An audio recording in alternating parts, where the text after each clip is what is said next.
Oh, I hate to see you go, but I love to see you walk away. Excuse me? Hi, beautiful. How's it going? Yeah, go fuck yourself. Woo. I don't know what she means, but I love it when she talks like that. And we have been live for a couple of minutes. We're live now, unfortunately. This is why I'm not allowed to drink.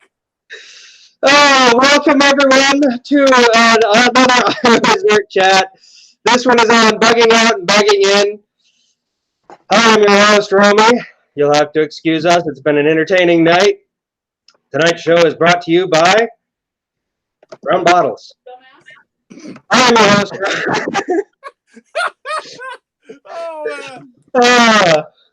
I'm Romy. Romeo. Where if we're out there, stop. Am I going blurry? Because my camera's looking like shit right now. No, it's just because we're drunk. You may be. I've only had a couple. I'm just loose. Anyway. So, the topic tonight will be on bugging out or bugging in. Hey, we're still early, so actually this is just, we're working on it. We're working on it. All right, so anyways. We're getting there. We're getting there. The chat is on bugging out or bugging in. Everyone has different circumstances, so it kind of depends on your own individual circumstances. Mine, when I lived in the city, used to be getting the hell out of Dodge as quick as I could. Now I live at my bug out location, so I really don't have a reason to bug out except for some of the instances we will talk about. Now, we are going to be giving some detail about our plans, but some of it's going to be limited. Mine is all going to be old information from when I lived in the city. So with that, I'll go ahead and let the rest of the panel introduce themselves. Gentlemen, take it away. This is Mike. Trying to keep everybody on cue and trying to make sure that we're not going down any rabbit holes this month. Just trying to help out with the ideas of trying to figure out the best solution for either yourself or, in our case, our families. Just trying to give scenarios when it is involving, when you're going from a single life to a married life, try to take into consideration the other factors that you also have to play into.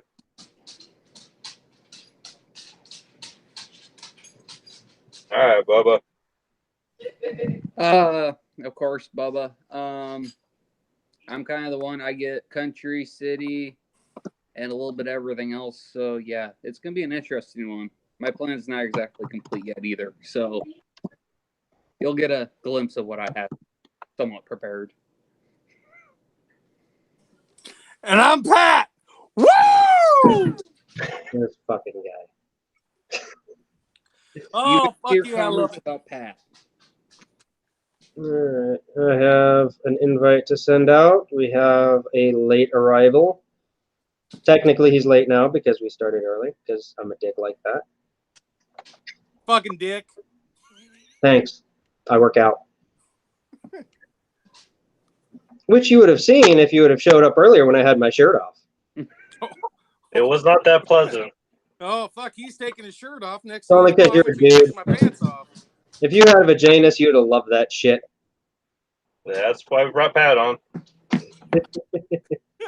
No, I'm just going full juggernaut. All right.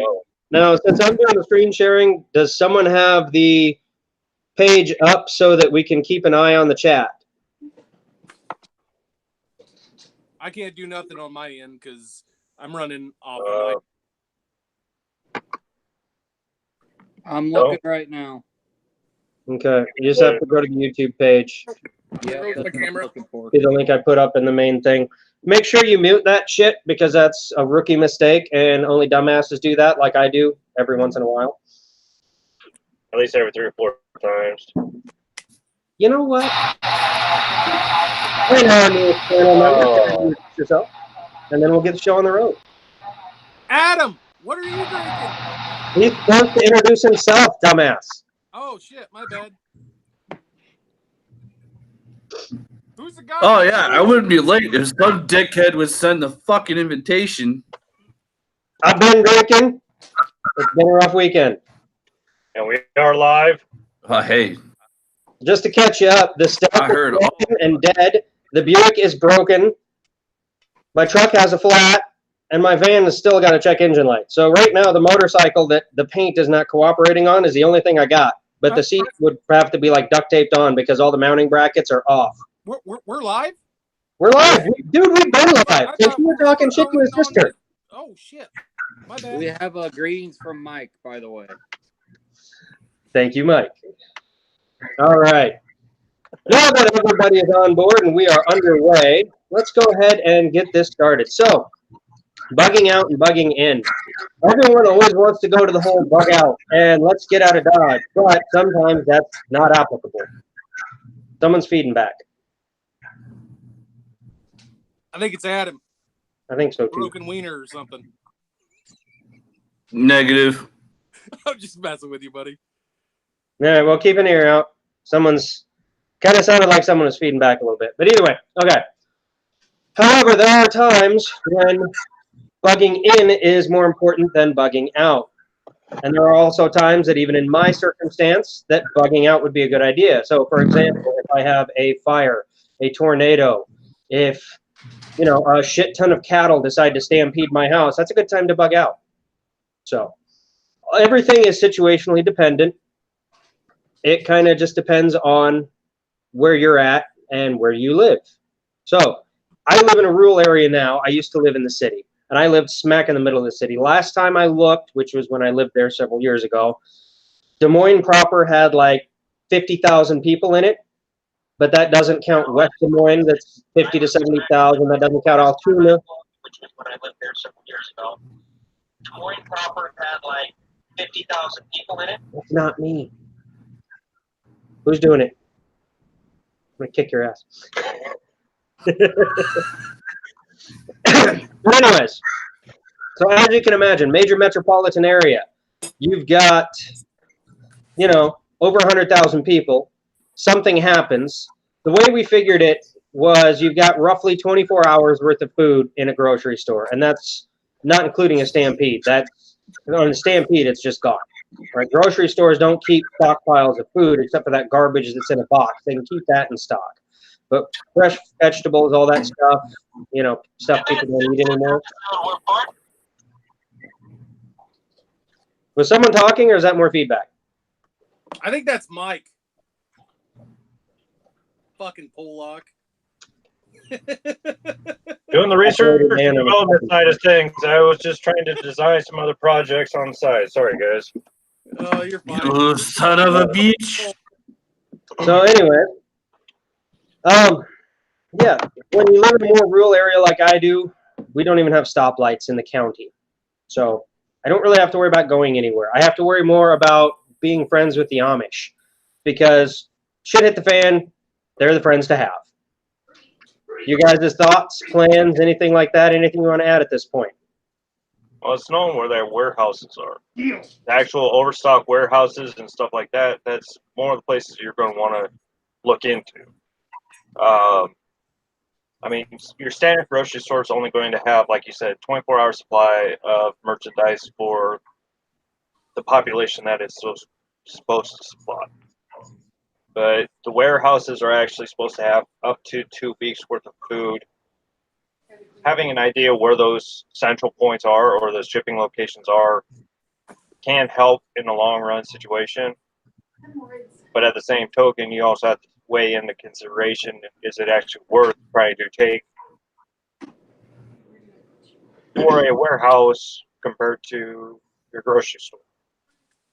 Or a grocery store for us is a mile, 2 miles down the road, whichever way you want to go, or the closest shipping warehouse is 10 miles. So it's kind of a situational awareness of trying to figure out what's going to be best for your situation. Knowing that, like the Amish, the Mennonites and stuff like that, people that live off the land, the actual people that are off the grid 24/7 compared to your just weekend warriors or somebody like that. With that also in the understanding, it's also having a backup plan that utilizes those kind of situations will help you in the long run. Actually knowing how to smoke your meats, how to preserve your food. Like most of us, I mean, dealt with chickens in some sort. I mean, your chicken eggs. Farm-grown chicken eggs, you can keep them up unrefrigerated for 6 months. But yet the stuff you buy at the store can only last for 2 weeks. Yep. Because their cleaning process not only takes off the membrane that protects air from getting in, but it also damages the outer shell layer too.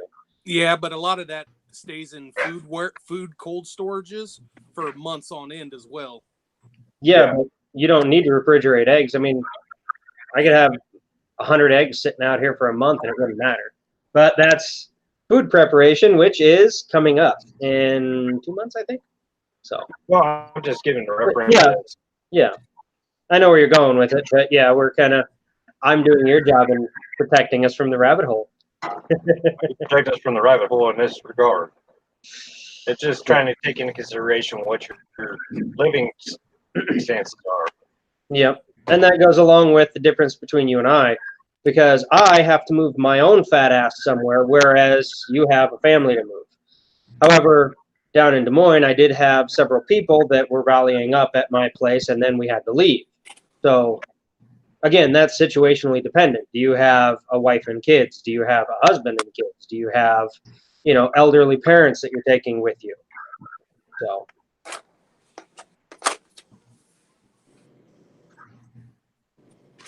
Pat, camera's on you. Might as well start saying something while you're playing with all the Gucci shit.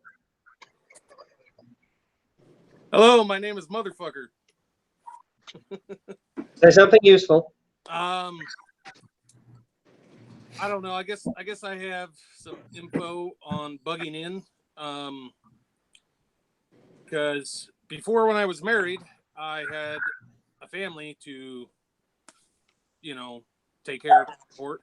Now I just have me and my kids. So, bugging in, I got several pieces of the birch plywood to cut to size, screw to windows, and plastic, and whatnot for wintertime and stuff like that. So,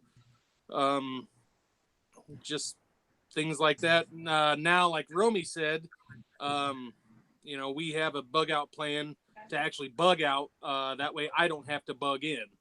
And, mine consist of early notification mornings and stuff like that to go up and get my kids. And then, like I said, bug out to our super duper top secret plan, our site, I guess. But so. Tommy's house. Sorry. Oh, shit. But yeah. I'm going to location B. I know where that's at. Yeah, I don't know what you're talking about. Did we discuss a location B? Was I not in that? That's part of we need to have another get together like we had, but Isaac's not here to help explain it, where we basically had a planning session for this shit. So keep an eye out for that. Stay tuned. That will not be live. That will be in person. So, all right. No recordings of any sort. No electronic devices. If it says smart, it's staying in the car. Bubba, your turn. What do you got? Just fucking go in, damn it. Dude. Sorry. You got a mute button on that one, don't you? Right now. Pat is like the Bill Murray of the group. I fucking love Bill. You son of a bitch. I will take that as a fucking, as a comment. Put it in the nasal cavity. Thank you. I appreciate that, buddy. It's like freaking Stripes right now. Did I not do this earlier?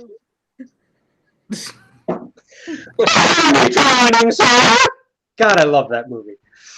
I haven't seen that forever, but I'm gonna find that shit. I think I have it on DVD. Anyway. All right. Moving on. Well, my Shipmaster! Sorry. You owe him a bullet. just me, but now I have to deal with my sister as well. I also have. Why is he talking so low? Can you guys hear him fine, or is it just me? Just you. I can hear him okay. Okay. I can hear him just fine. Take the dick out of your mouth.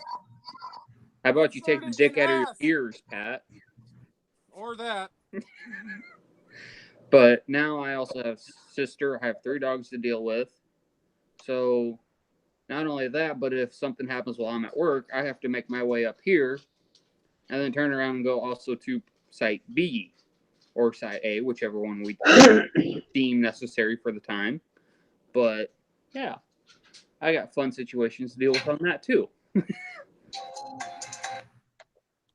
Hello. You're getting a call. Hello, this is 1-800 tax Yeah. service. Do you But have yeah. a clogged toilet? No.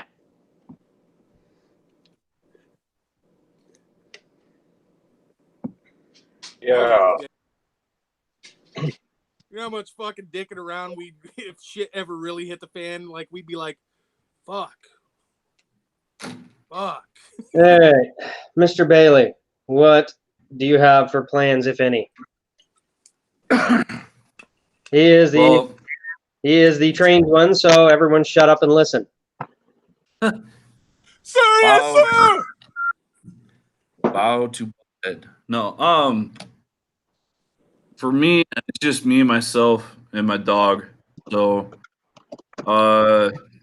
Where'd he go? I do. Huh? I can't see your face, buddy. It just shows like a blue silhouette. Oh, I think it Can says everyone else the air has.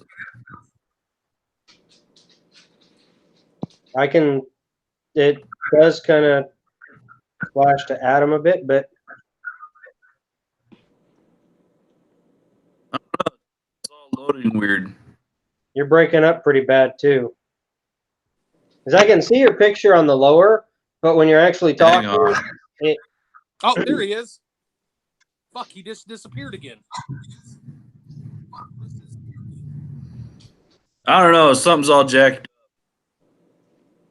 okay, I'll tell All you I what. see is Pat's big friggin' furry face. Try leaving and then coming back in. The old turn it off and turn it back on. See if that helps. Go out the door, turn around, come back in the door. And if need be, just send me a message and I'll send you a new link if you need a new link. But try that. Maybe that'll help. Okay. We have a request of not to yell, please. Yeah, that was just mimicking the movie. We're not going to be doing that normally. That's an awesome movie, though. If you haven't seen Stripes, you're missing out. Okay, so while he is loading out and loading back in, we'll go ahead and move on a little bit.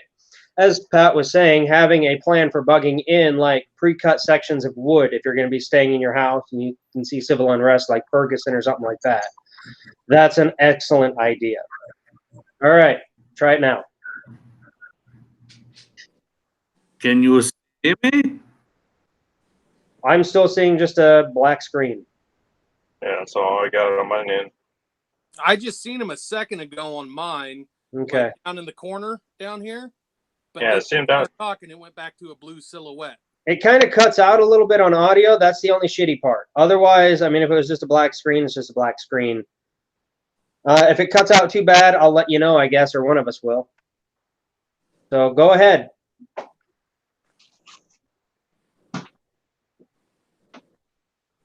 Are you stuck?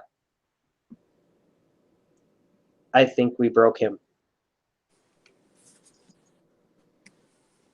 Get him some milk. He's not moving. Get an epi. Okay, Don't yeah. understand me.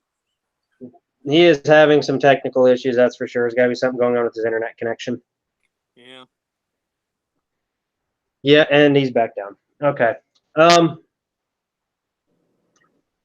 right, so yeah. Pre-cut sections of plywood to put over windows, things like that. If you're living in a city and you do plan on sticking around. Food stores, if you're going to be bugging in, is important. That is kind of a chat we're coming into, but at the same time, having that minimum of a 3-day supply of food That becomes very important if you're going to be bugging in. And it kind of depends too, because there have been several instances where flooding has stopped people from getting out. So if you experience flooding a lot in your area where you live, and you have, say, a bridge that you have to cross, and that's the only way in, you're one of those people that like to live on a fancy island home or something, you have to take that into consideration, because if you get stuck and that bridge gets washed or damaged or anything like that, well, you're going to be stuck in your little island home for a while. So, kind of an odd example, but okay, let's give this a try again. Mr. Bailey, back. Go ahead and give us your words of wisdom. So you all can see me now. Yeah. Hey, perfect. Fuck, All the camera's still broke. I can see him. Shut up. No, it ain't. Don't listen to him. There's a laptop acting up, so I switched to the phone. Okay, cool. So, like as I was trying to say earlier, it's just me and myself and my dog.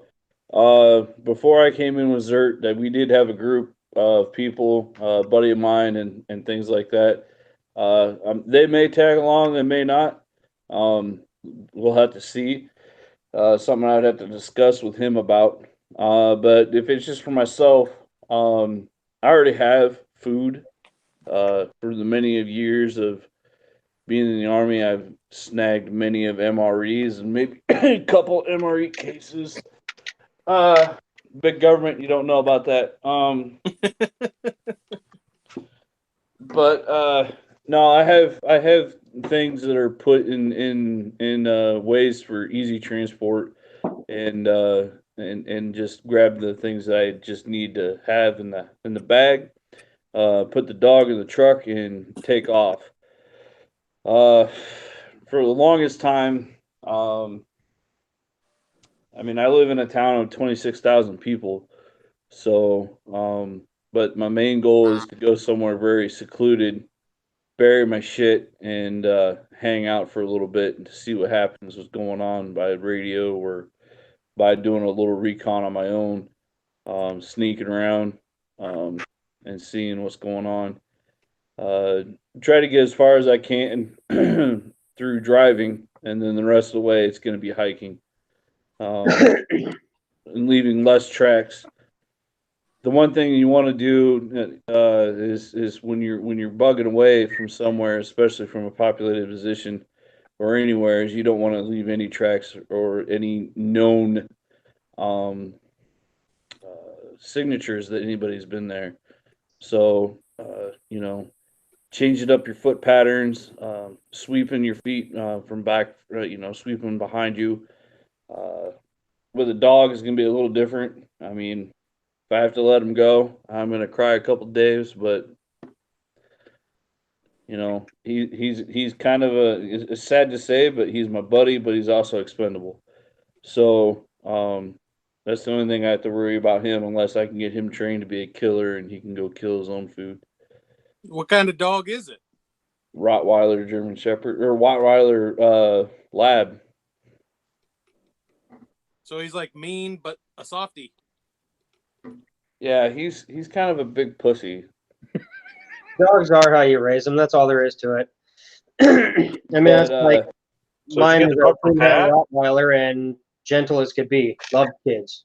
Yeah, but the one thing that I do have in my pack, along with everything else that I've put in there, and I've recycled them throughout the times, just to make sure that, even though they don't go old, but I kind of get rid of them after a couple of years. Is I have seeds of different types of product for food that I keep in my bags just in case one day I'm tired of MREs, and so but sustainable food and for myself, I'm pretty well set. And if I have anybody, anybody that comes up with me, I can deal it out with them too, because there's been days where even deployed, I lived off of a freaking power bar for 72, 84 hours sitting in a truck waiting for a bad guy to show up. So, but the one thing you want to do is you can have all your stuff with you, but you also want to make it to where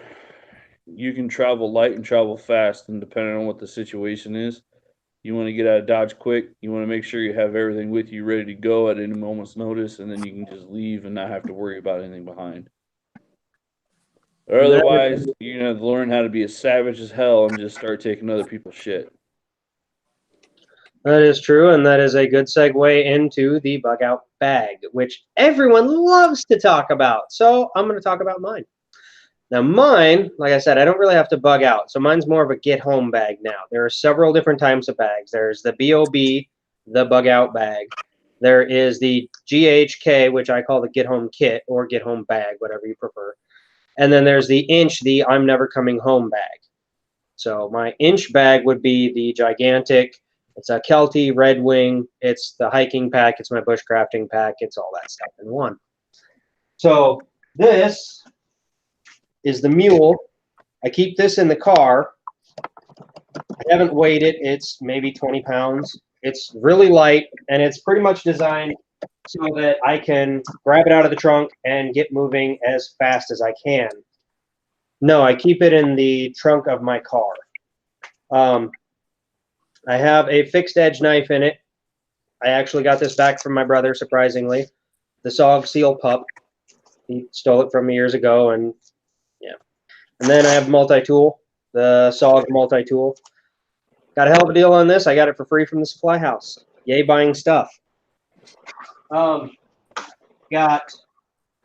taken an MRE and I've broken it down. I've taken several of them. So there's a couple days worth of food in this little bit of a package here. There's less of what I don't need and more of what I need in there. Cordage. Always got to have cordage. Did you say bondage? No, I did not. Oh. But we can talk about that off air. So this, a friend of mine actually got for me. He used to work at a place that got all kinds of drinking containers because they printed on stuff. It's got a charcoal filter in it. Been used for quite a while. It's a damn good thing. Pair of gloves, always useful to have. And zip ties. That's all in this outer pouch right here. So that knife, I can get at it really quick. I can throw it on my belt, and I can be on the road. I'm not going to take it all out, but I've got medical kit. It's just a little boo-boo kit. It's got stuff in there for foot injuries mostly because you're going to be hoofing it. I have a spare set of pace count beads, some stuff to write with. I have my maps zip-locked up. These are interesting. If you do need a car, shit hit the fan, okay, depending on the situation, these are going to be very nice. This will work on older vehicles. These will access a house, a padlock or whatever. You know how to use them. Well, carry them if you want, carry them if you don't, but should something happen, most older imports, Fords, stuff like that, I've actually started my van with one of these. So I've got some hand warmers in there and shit like that. Got schmuck. The tarp, can use it. I can make a hammock out of it. I can make a shelter out of it. Extra pair of socks. I got some snack food in here. Headlamp. Okay, that's basic. I've got, like I said, I got pace count beads. I've got a compass. I've got all that stuff so I can navigate and get my way home. Now I think we talked about this on the Land Nav chat, but I get the county size maps whenever I'm driving through a place. So it's a lot more detailed. It'll show me gravel roads and in some cases level B roads. So I can get a lot better detail. And that way I don't have to have a topographical map for every place that I travel. Another thing to the county maps is if you can't get county maps, you can go to the hunting section at Walmart, buy the Sportsman's Atlas. That will give every road along with, like places to hunt and all that. But that's just as good because all that is yep. All 99 counties of Iowa packed in a booklet. That's county maps. Yep, and I've seen that for like Wisconsin and Minnesota and all that too. So if you're going to be traveling, they're like $10 to $20, worth it. Even if you're not planning a bug out from that area, it's something to have in case you're, hey, what's over here? Hey, how can we get here? Maps are awesome. But that, like I said, it's a lightweight kit. There's some spare ammo in there too, because I've been carrying a 38, so there's 38 ammo in there. But there's basically stuff to get me if EMP hits, if the car is blocked on the interstate, if anything happens to where I have to go away from the car and go on foot, I grab that bag out of the trunk. I keep it carabinered in place. There are the little luggage hooks in the trunk. Just carabinered in place, grab it and go. And then there is stuff in the car that I would probably also grab. There's my little knife that I keep in the car. There's, stuff like that. But that's all here and there. You guys, any thoughts on that? That's a good start.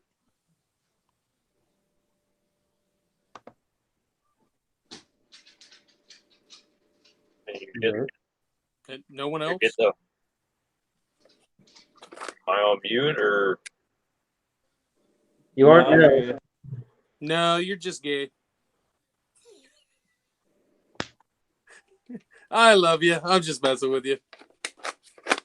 Have we got anything in the comments? Michael just talked about firearm real quick. But okay, yeah. Yeah, in my case, for me, like I say, I've been carrying a snub-nose 38. When I was going to Des Moines more often, I was making other plans because I was going to be there more often. I used to have a HK P30. It was in 40 caliber, but I traded for it, and I love that gun. I'm probably still going to get another one of those, only in 9mm, because that's my common caliber. So when I do go to the city, I will end up carrying that. If I am going to be in the city an extended period of time, I switch all that out for Beretta ammunition, or magazines, I should say. And then I'll have 3 or 4 extra magazines in there, maybe a box of the hollow points. And then I'll have the 3 magazines that I carry on me. And the magazines that I keep in the box or in the bag will be my party pack magazines, which are 26 rounds. Or no, they're 24. 24 or 25 rounds. It depends. But they've got the extended base plates. Fun fact, if you own a Beretta 92, the SIG P226 base plate extension for 40 caliber works great. Just saying. I want your extras. I probably have like 432 magazines for that thing, man. Does your shirt say Space Cowboys? Yes. That's fucking awesome. I love that. That shit is for real, dude. That's fucking awesome. I just got off the river getting a body, so like I showered and I threw a shit shirt on. Oh, no shit.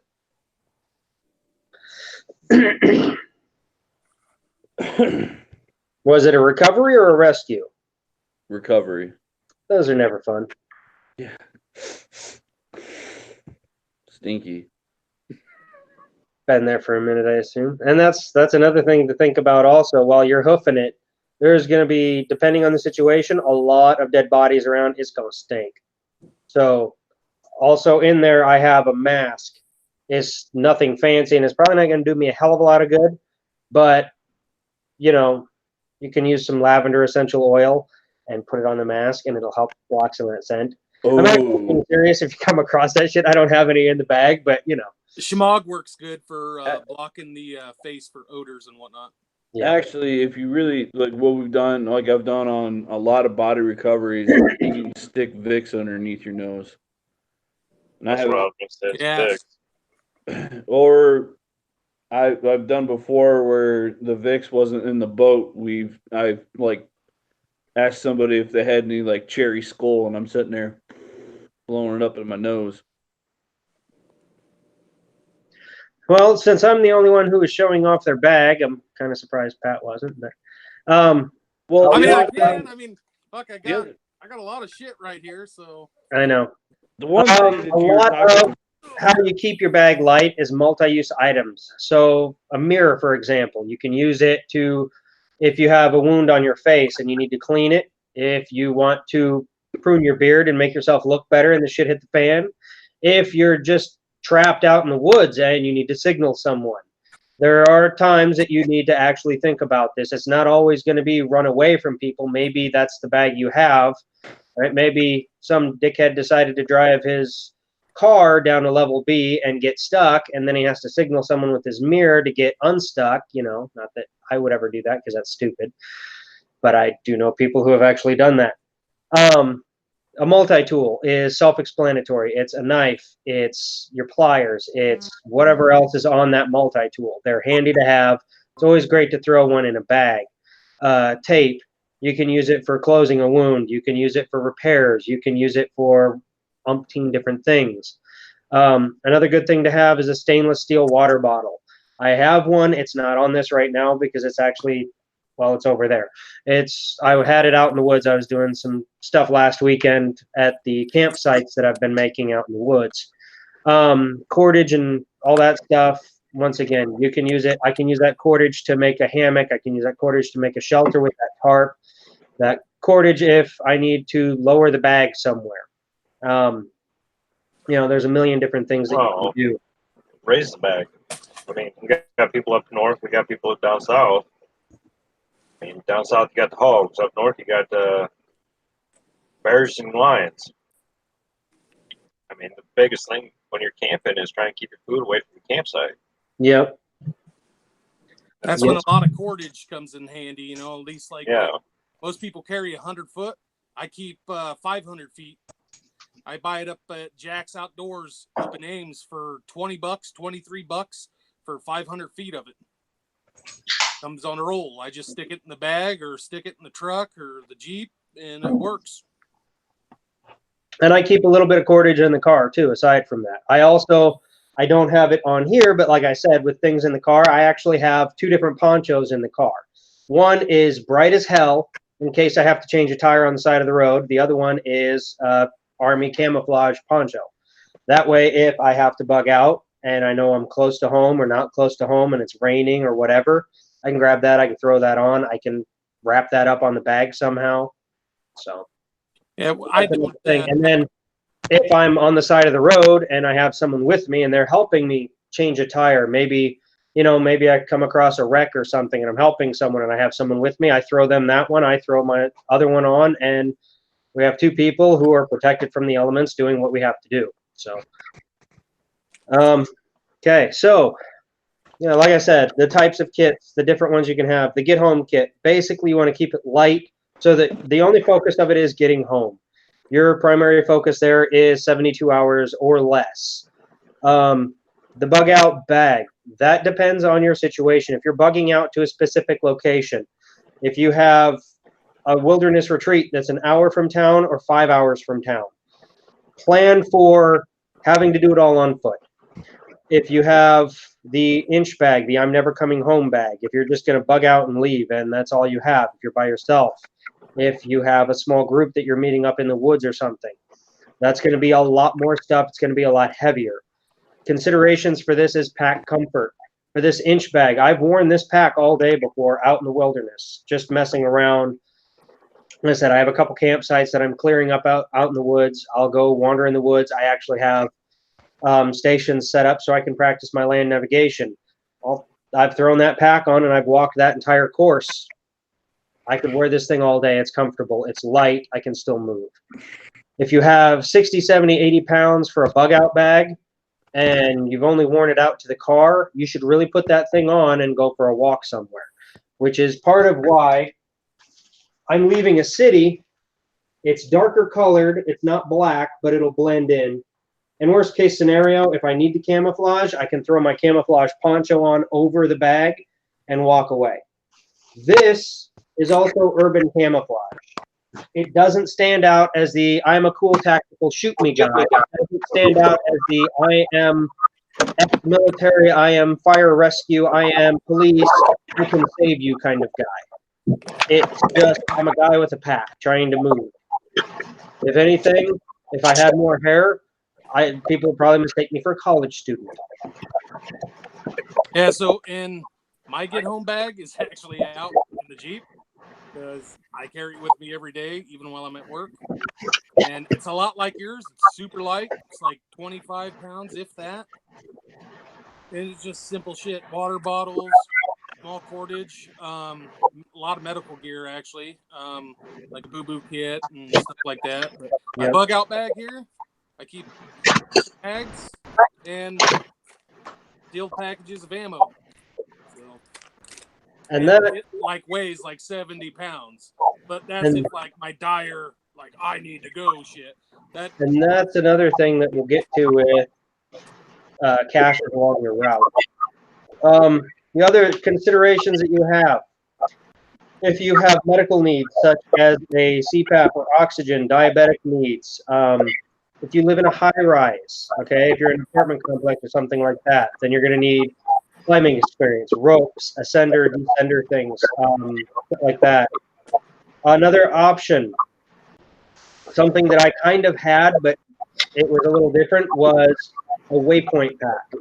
So back when I used to drive up here all the time, when it was just the family up here and not me, I had stuff stashed along the way, just outside of the city. So if I had to hook it on foot with, say, my inch pack, like if I was at a job site, I used to subcontract on my own doing construction work. And I had a small pack up like this and an AK-47 because I would either be working in West Des Moines Urbandale or the Kiddo. So I'm going to have an underfold AK-47 with several magazines. But I had basically a belt set up so it was quick, concealable. It's an underfold. Once again, the poncho would cover everything. Plus, real fast, you said something about you're diabetic or you need CPAP. You need stuff. Walmart's got this awesome list, and it lists of everything, what it is. Like, it lists all the high dollar shit versus, and the name for the cheap generic brand stuff. But that's a good thing to have too, is a list in case you are diabetic, and all this other stuff. So sorry. No, that's fine. That's perfectly valid. Yeah, so basically, the waypoint bag, in my case, I actually kept a storage locker outside of town, a small town along it. It's not the most secure, so I don't recommend stashing high-dollar equipment in there, guns and weapons and all that stuff, but basically, I paid, I want to say it was like 25 bucks a month to store a pack and some food in this place. And it was basically 5 or 6 MREs and my main, it was kind of the inch pack is what I kept in there. I had a different pack at the time. It was an Italian military big rucksack thing. But that basically, to drive would be several hours. So to walk, I figured it was 24 to 36 hours walking straight through. That's another aspect. If you go on to Google Maps, you can get drive times for in a car, on a bicycle, walking by foot. If you have a bug out location that is several hours away by car, you're talking about several days worth of walking. And that's walking straight through. That's not taking time out. So like in my case, it was 24 to 36 hours worth of walking. That's not counting stopping to sleep. That's not counting taking breaks, any of that stuff. So it could have taken me a week to walk up to here. And that's something that we don't take into consideration anymore, even on a bicycle. Bicycle, you're looking at 12 to 24 hours, at least I was. So, and that's dependent on a lot of other things also. Questions, comments, concerns? One of the things you were talking about and keeping space in a bag. Yeah, it's great to have, water bottles and canteens and things like that. And people have like 2-quart canteens that they get from the surplus store. But you spend $19.99 on Amazon, you could buy a life straw, and you can suck the most dirtiest water out of that thing over 100 million times, and you're gonna be able to drink enough water. Yeah. And I have one of those in here. Which But the thing, is something I did want to bring up. Go ahead and talk, Mike. the thing is with them life straws, I do have a problem with them. Is they use a ceramic tile on the center core. That's your whole filtration system. Once you were to drop that piece, or if it was to get twisted in your backpack and that piece was to break, that straw is no good. You cannot tell whether or not it is. I've also found one that I have them. We've actually picked them up ourselves for our people. It's a silver alloy infusion. It's not. There's no solid core to it. The life straw has a solid ceramic core. The straws I have do not. Like I said, they're a silver alloy. It'll break down the bacteria just as well as the ceramic will. The difference is you don't have to worry about dropping them. Yeah, you got turn it the other way there, Pat. I barely make out what it is. Turn it the other way.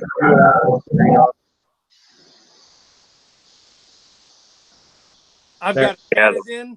I've got a Catadin filter, and this you got a Catadin. Yeah, I got a Catadin water pump filtration system with extra filters, and this will go through 5,000 gallons, of the nastiest shit there is, and before the filter needs changed.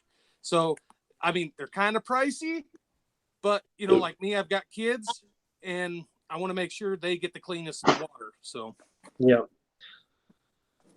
There are, like I say, I keep a life straw in here. There's the one that Mike was talking about. If you have a bigger pack, if you have more people that you have to concern yourself with, there are several different options for pumps. What I have is that stainless steel bottle you can boil water in. So that's why I like having that. That extra bottle that I keep in there, it's got a charcoal filter built into it. I don't need it, but I don't have anything else to put it in, so I threw it in there. It's quick, it's easy. I can use it if need be. If the water is clear and moving, I can throw it in there. Thank you. The other thing is, if you are in an urban area, a lot of buildings will have pressure and they might have running water. If they don't have running water, they will at least have gravity and pressure in those pipes in most instances. This little key right here, if you look on the outside of some buildings, you're going to see that they have a silcock. It's the water outlet that you plug your hose into. But instead of having the regular handle on top so people don't steal their water, it takes a special key. You can get these keys anywhere. Yeah, special key. The what? It's called a silcock key. I don't know why they call it a silcock, but it's water spigot outside. And you'd normally hook a garden hose to it. Or, okay, you were just wanting me to say cock again. That's it. Okay. Anyway, real quick, you can use this to open that silcock. You just have to turn it just right. One thing you got to know about that, Romy, most commercial places have a panel that goes over top and keeps it locked, so this way people can't get to it. And that's key. And I have seen those, and I have seen ones that do not. Little red bag. Okay? Saying shit has hit the fan. If you have total without rule of law, it's not staying alive. Well, if I have to get water for me and mine, well, I will pick the lock. I will use my silcock key. I will get water for me and mine. Yes. Normally, don't do that. That's bad. We're not telling you to steal shit. But if there's no more law, well, there's no more law. Well, most commercial... Well, what about martial law? Martian.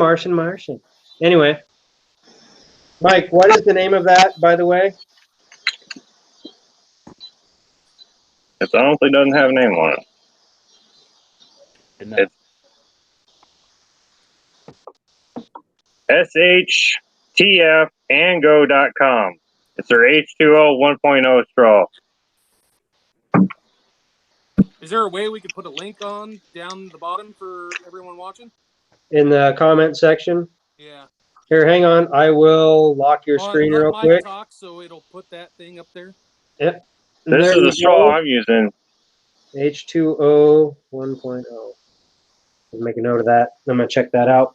Yeah, me too. That's a good idea, Mike. Because, like I said, I like the concept of light straw, but doing the research into them and actually seeing what was manufactured or what they're using to manufacture light straw, and that's when I started doing the testing on the ceramic tile.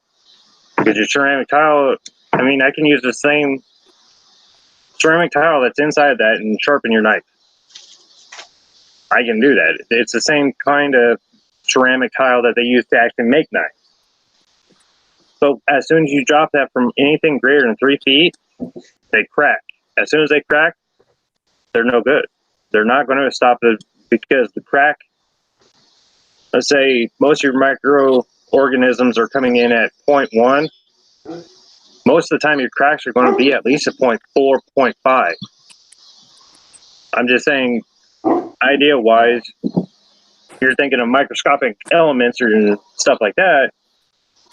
The smallest crack, you just bypass that whole filter. I keep one in these Max Petition. I keep like 3 of these in my bug out bag. Right. But the thing is, with the way that we are going, if you fall and land on it, you could break it, and then it's not as viable. Yeah. Or just a standard compression. A continuous compression can actually cause cracking of ceramic tile because they're not actually designed for a continuous load. They're supposed to be in a static-free environment. So what I've also got is one of these filters. See if I can pull her on out. Yeah, Swain or Sawyer. Yeah, Sawyer. The Sawyer pumps. And then I caught my life straw right here. So. Yeah, but that's what I'm saying is with everybody always talks about the life straw. You always hear about the life straw, but nobody ever goes into what a life straw is. And when you actually go into break it down, like I said, they're using a ceramic tile. And these guys were at one of those shows that we had here locally, and I was listening to this review and everything else. They actually cut one open and showed me the inside of it. And they showed me it's the same silver alloy that the military uses for their antibacterial equipment. I mean, granted, that's not the greatest thing to say, but I'm just using them as an example. Yeah. Which it brings up a valid point of know what you have in your pack, know its limitations, know its capabilities, and know basically how tender it is. Because some of this stuff, if you're going to be running, jumping, climbing trees, it's going to break. If you're just going to be hoofing it and it's no big deal, well then, yeah, throw it in your pack. But either way, Jack Daniels bottle. Know what it's capable of. Well, that's what I'm saying too, Romy, is the life straw, their whole thing is, oh yeah, you can throw it in your pack and go. In actuality, you can't. And that's what... It sounds like you have to protect it a little bit more. Yeah, it should be... Even those cigar bottles, the actual tubes... Yeah, that's a good example. I was thinking of a toothpaste container, or a toothbrush container, which something else I have in my pack. I have a toothbrush in there. A lot of people don't think about dental health, but if you get an abscessed tooth, that'll fucking kill you. Take care of your teeth. All right? Toothbrush don't weigh nothing. Cut it down, stick it in there. All right? Toothbrush, toothpaste, mouthwash, body wash, that wilderness wash, that concentrated wilderness wash that I take a shower with when we and to be perfectly honest, you're going to be filthy, you're going to be dirty. Just stopping to wash your face. Just doing that, all right? Just that's going to be a big morale boost. To wash your face will make a world of difference in the way you feel about life. I've been on canoe trips where I was out for 4 or 5 days, and the day that I stopped and just washed my face, fucking glorious. I stunk to high hell, but my face was clean and I felt great. Well, it also helps with the mental stability. Because when we do rendezvous, usually we don't take showers while we're out there. I mean, we don't really have the access to it. And we got a couple campsites that don't have them. But, I mean, it's just one of those things that if you get a chance to take a shower while you're at the rendezvous, I mean, you feel great. Yeah. But, with situations that we're talking about in regards to a bug out or bug in situation, just the ability to wash your face will help with the mental stability of yourself and the people around you. Yeah, because I have several wet wipes in here, not just for the backside, but for the old, what was that Book of Eli where he washes his pits and all that stuff. Yeah, to kind of keep the smell down. That helps. PTA bath. No shit. I seen a guy in McDonald's bathroom one time, grabbing paper towels and giving himself a bath. I was like, "What are you doing?" He's like, "I'm taking a bath." It's like, you can't afford a real bath? And he says, "No, I'm on a walkabout." And that's what I was like, "What the hell's a walkabout?" And he's like, "Well, I believe in Jesus." And, he's like, "I stop if I can get extra cash and, He's like, I take a shower once a month and all this, and he's like, this is my shower, and I'm like, Well, and I've been out like when I was out with the stealth, and I'd be on a week-long road trip just by myself. If I'm camping somewhere near water where I can actually bathe, I will. If there's not enough privacy, then yeah, I'll give myself one of those quick little armpit face baths.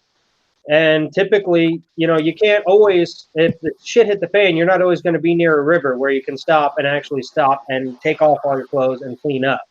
But if you can stop river, if you're in a building somewhere and you have a faucet and you can wash your face, done. You feel a million times better.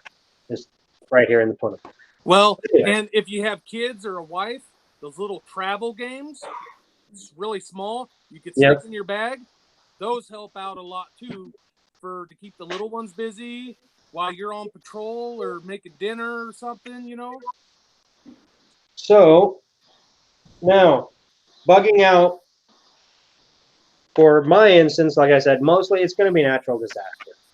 I don't have to worry about flooding or any of that, but we did have a tornado come through, apparently close enough to rip the barns across the street's roof off. I usually gauge my need to go downstairs off of my dog, and she was passed out cold and didn't give a fuck. The other time that it was just high wind, she was freaking the hell out, and we went downstairs. It was nothing. So I'm going to have to find a better way to gauge my necessity of going to the basement, because apparently she's going to sleep through a tornado. But yeah, that's my case. Okay. So I would have to be able to leave this place. Now, my get home kit's in the car. I do have stuff at my brother's place. He's a few miles the other way. So if fire, if tornado, if an asteroid hits the house and I'm not home, I have that option. That's kind of a mini shit hit the fan that people need to prepare for. Look at your area. Look at what you have historically that has happened. Okay. My house in the city was close-ish to a flood area, but I didn't have to flood. I was up a hill, so I didn't flood. Okay. But that cut off several of my neighbors also. So something to consider if you're one of those people that's on the other side of the levee. Do you guys have anything to add for that? Natural disaster. Chevy to the levee, but the levee. No, I don't know. No. I mean, for us, Bales can attest to this, would be the bridges, like your G28, your F70 bridge, stuff like that. We've had a lot of guys, the Cedar come up or the Iowa come up, and they've actually blocked off the entire way to get to the shop just for work. That's a natural disaster, but I think they were rerouting everybody. I think everybody had to go all the way up to I-80 and just get across the river and come back down to Muscatine. That's good. For me, that's a good 30-minute run just to the I-80 bridge and back. Mm-hmm. That's not the guys down further south of us. We got some of them even had to go over to Illinois. They'd have to go down by Burlington, going down to Fort Madison or whatever, and then shooting across and then coming back up. And I know when we were going to Cedar Rapids in the flood of 2008, they shut down the Atalissa Bridge on 80. Yeah. And we were in line, we were in convoy, and the DOT shut us down, shut the bridge down, and they tried telling us that we needed to go up and around. And the sergeant first class at the time hopped out of the truck in the middle of this thunderstorm. We had two supercells meet right at the same time, and all I could see was a lot of this from the sergeant first class. And next thing you know, I see the DOT guy walk around his truck, get in the truck, move the truck. We all went through, and they blocked it back off.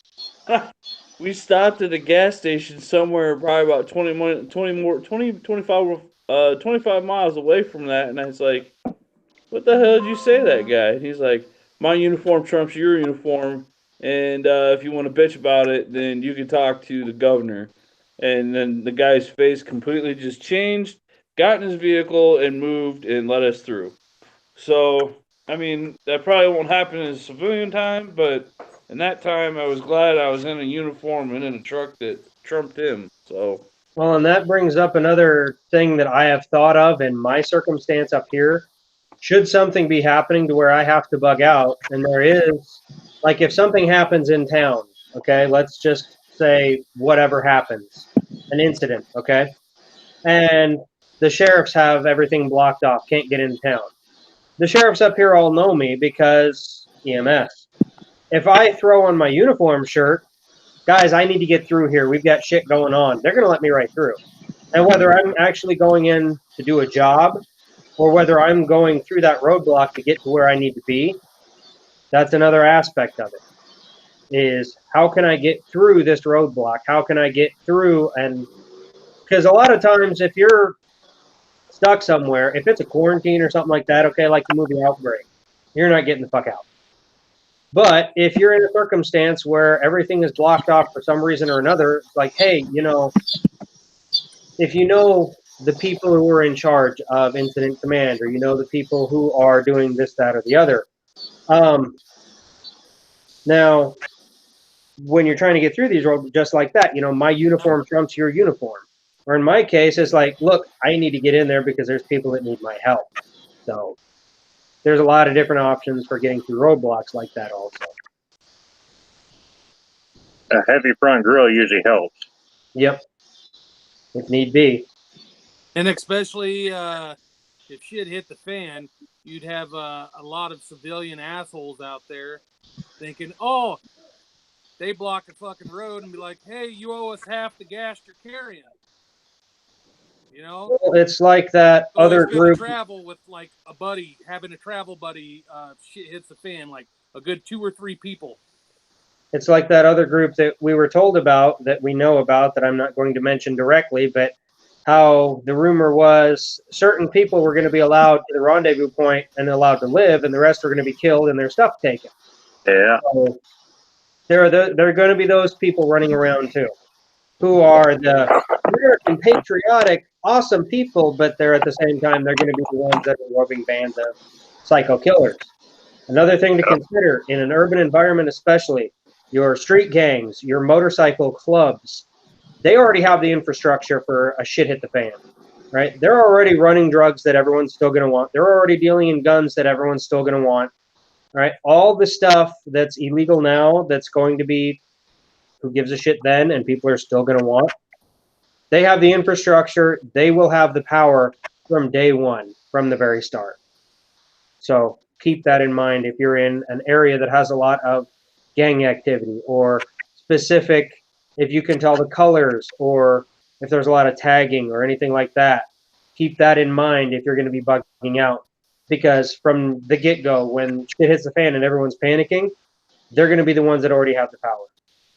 And another consideration before we move on to that subject, if, for example, you do have a tornado, when we had another tornado up in this area, depending on the amount of damage, if you've seen some of the footage, like when they're in Oklahoma especially, one of those F4, F5s rolls through, a big tornado, the landscape is completely changed. You should have a GPS of some kind that you can carry with you, not just the one in your car. But if the one in your car you can unplug and still use on battery power, awesome. If not, have a handheld GPS, because you are not going to be able to navigate, because no homes, no businesses, nothing will look the same. Right? I have seen that shit firsthand, and the rubble laying in the streets, there are no street signs. Have a GPS. That will tell you where you're at. So sometimes. Well, I mean, signal. Sometimes the GPS on your cell phone isn't going to be reliable because you're relying upon the cell towers. And that's why they have something else. Right. An actual GPS will rely on satellite. Yeah, you're dealing with satellite communication. But I'm just saying is most people are thinking, oh, well, I got my cell phone. You're talking a finger of God situation. Your cell phone towers, everything else is going to be knocked out. Cell phone communication is going to be knocked out for at least a good 400 roughly square miles. And most of your apps go by your cell phone. So if your cell Right. phone shit, the apps on your Yep. phone isn't going to work either. Yeah. The great GPS is the one you can wear on your wrist. I'd grab mine, but I can't remember what I did. I think it's in my pack down in the garage. But I used it when I was in Afghanistan, and it looks like a watch. You can use it, and it works great, and it can pinpoint you right where you need to be. Oh yeah, the Garmin's, the Yep. Garmin watches. Now, the cell phone, the one that we Not a did Garmin talk watch. about, the one that we did talk about in the land navigation chat, the land nav assistant, Mhm. that one will work if you don't have cell signal. I've actually tested it because I used it down in the woods where I don't get cell signal. And that will give you the military grid as to where you're at. You won't be able to pull up the map, but you'll be able to navigate off of grid location. So if you have waypoints and you know which way you're going, you can use that. That one does cost, it's like $2, worth it. But moving on. So if you are bugging in or bugging out, it is good to use the PACE plan. That is primary, alternate, contingency, and emergency plans. Right? Your primary is going to be your best method. That is going to be the straight arrow path to wherever you need to be. Alternate is less optimal, but it is just as capable. Okay, maybe you have to go, like in my case, my primary route took me out and around every major metropolitan area. I didn't have to go near a city. All right. My alternate, I'm really close to them. Contingency is capable, but very undesirable. So in those cases, yes, I was cutting through an urban environment somehow, usually through rail yards. We'll get to that. And then emergency is your worst case scenario. You just have to go. Whenever you're planning something, especially a route or anything like that, it's best to use that PACE plan. That way you have options along your way. That's why if you have a cache on the way, that should be you should find a point that you can either intersect all of those or they're close enough to where you could deviate. Or have multiple caches along the way. What you put in that cache is up to you. It depends on where it is, what kind of security is there, all of your other plans, things of that nature. Remember that the contents will have to be sensitive in most cases to time and to the elements. In a lot of cases, you can't put this stuff just in a climate controlled environment. Maybe you're lucky, maybe you have your buddy on the way and you can put it in his house in a nice climate controlled closet upstairs. If you can, awesome. If not, keep that in mind. Personal and financial well-being is also something to think about with this. Don't go spending so much money on getting out of Dodge for something that might possibly happen on Tuesday if aliens attack, that you're going to drive yourself broke. Okay? Always keep emergency cash. Like, I don't just keep bits of silver coin and gold coin.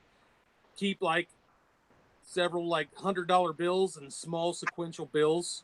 Yep. Put up in a wallet or in your bug out bag. And have it so you can hide it on your body in several different locations.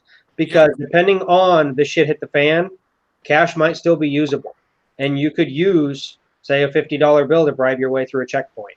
Okay. Some of you are probably wondering, like, how am I going to hide that much money? Your shoes. Put them in your shoes. It's that old saying, be creative. Okay. Use the brain. It's there for a reason. Now, when you're planning for these events, the best possible way you can do that is historical evidence. Okay. The flood of 2008 was brought up. That's an excellent example. How often does that kind of flooding happen? All right. Every 150 years. That's what they say. There was a similar flood not long after that at 4 or 5 years. Okay. Yep. Well, it goes nearly as 93 devastating. Was the worst. What? The 2008, and then what was it? The 2014, 2015, something like that. It was 12 or 14. I don't remember for sure. It could have been 12. Yeah. Yeah.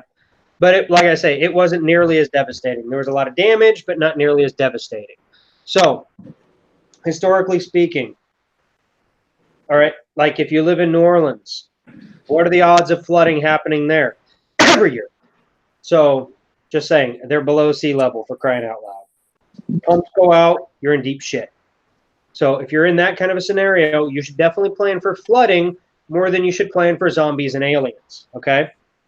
My camera is acting like drunk right now. I don't even see that blurry.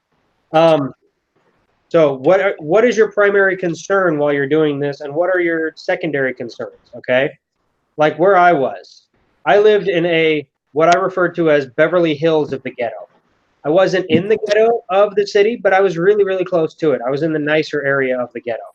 Okay, there were a couple of rolling gun battles that made their way towards the house that I grabbed the AK, ready to respond in time. So keeping that in mind, should a major incident like, for example, Ferguson happen, where you have a big race war trying to be popped off and or just people major fighting in the rioting, streets. What? or just major rioting in general.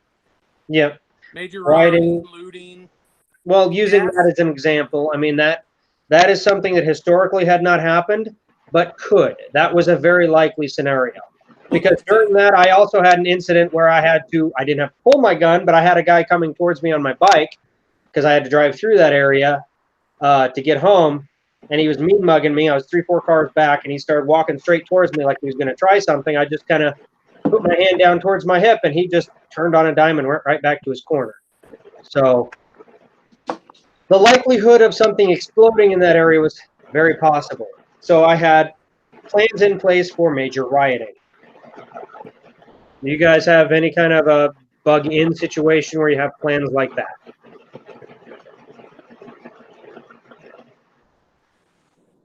No, because my situation, I've got to bug out. My main thing is I'm a dad, and my kids are my number one priority. So making sure they're safe at all costs. If it includes me giving my life up just so they're safe, I'm gonna do that. And then after that, getting them, plan A. I know for when I was talking about the other people that were in the group before I ended up joining Zert, um, we had a place that we were going to meet up, and then we had a place that we were going to bug in at until kind of things would just kind of calm down. And yeah, it was a large facility, but it was in an area where that only has one way in and one way out. And it's on the outskirts of town. And the people that are in our group, we were able to. We already had devised a plan on how to make it a impenetrable area. Different people, different folks, different strokes. With me being as an engineer, as a combat engineer, um, my job is to be able to fortify and also to destroy. And so, with things that we have in our group at that time, uh, I had enough stuff to make sure that that place was never ever going to be able to get into. And if you were going to try to get into it, you were going to have a bad day, son, a horrible day, because you're either going to be blown up or you're going to be hurting really, really bad with a lot of holes in you. And I ain't talking about guns either. So, um, you and then we chose that place because knowing that there is some food source there. Plus, there's plenty of places to sleep, and then plenty of ample water. Um, will that still happen? Who knows? But at this time, uh, I'm still running. I'm running for the hills. So Yeah, so keeping gas and shit up, if you got to bug out to get whatever you're doing, you're not supposed to keep so much, on hand, but, you keep 5, 6, 7, 8, 9 fucking jerry cans. That works. So one of the things that I do is I have the gas cans that I get are 6-gallon. I have a proper, not government fucked up nozzle. The rest of them all have their standard nozzles on them. But if you have 12 of those and you label them either 1, 2, 3, 4, 5, so on, or January, February, March, April, whatever, you can use those. Like at the company I used to work for, we had to worry about generators to keep the infrastructure up. Same kind of setup that they had. You have cans that are numbered. In my case, they're numbered also. You can cycle through those after you dump a little stable in them. You have 6 gallons per can. I use them on lawn equipment mostly. So I'll dump that into the riding mower or something like that. Or I'll dump it into the car, whatever. This camera's pissing me off. I apologize for that. But, you know, you've got 6 times 12. You've got that many gallons. I don't keep it in the garage. I keep a couple of them in the garage, but the rest of them are all in one of the outbuildings. So that's an option for storing fuel. And you don't have to go quite that extreme, but let's face it, this is a location I'm going to be staying at. When I was in town, I only had a couple, 2-3 gas cans, but yeah. And you got to think of if you run a generator, how much gas should you have on hand? Because eventually, if shit hits the fan, all power electric shit will be eventually turned off. It only lasts for so long. Yeah, and it depends on why you need to run it also. Yeah, like, you know, refrigerator, you know, capable of charging radios for patrol if you have to. You know, I think we did this in comms. Huh? I think we covered this one in comms. We did cover it a little bit. A lot of this stuff is fairly universal for a lot of different subjects, though. So for a bug-in situation, okay, in my situation, there's no big deal. I could put it in the basement stairway and run the exhaust outside. That'll muffle the sound enough because I'm far enough away from the road. No one's going to hear that shit. If you're in the city, however, you don't want to be the only house in town with your lights on. My brother, who lives in the city still, has solar, and he's getting the battery backup over the winter. So power goes out, he's going to be the only house in town with lights on. So not necessarily what you want to be. Simple power outage, no one cares.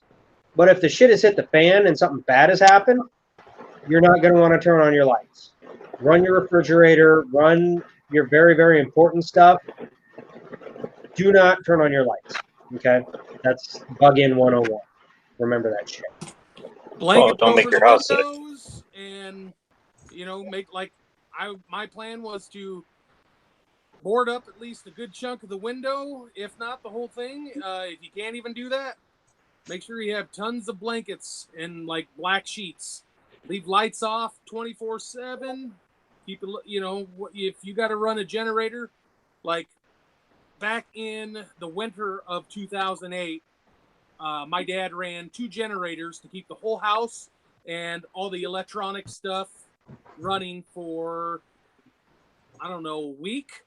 And we made gas trips. Like, we were stranded due to the snow. It was so deep. We literally had to travel 6 miles into town with the 4-wheelers in the middle of the night in blizzard conditions just to get to the gas station so we could refill the cans to get back home.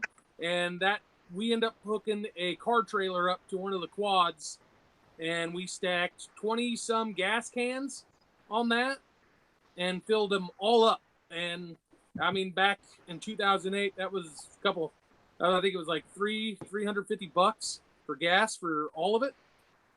You know, for 20-some gas cans that were 5-6 gallon gas cans per can. And we ran that for a week just to keep, because they couldn't get to the house out in the country for a week. I mean, there was there was thousands of people stranded without electricity for almost a week. Some went a week and right around a week and a half, I believe. And then that snowfall led to the flooding also in 2008. So, do we have any questions before we continue?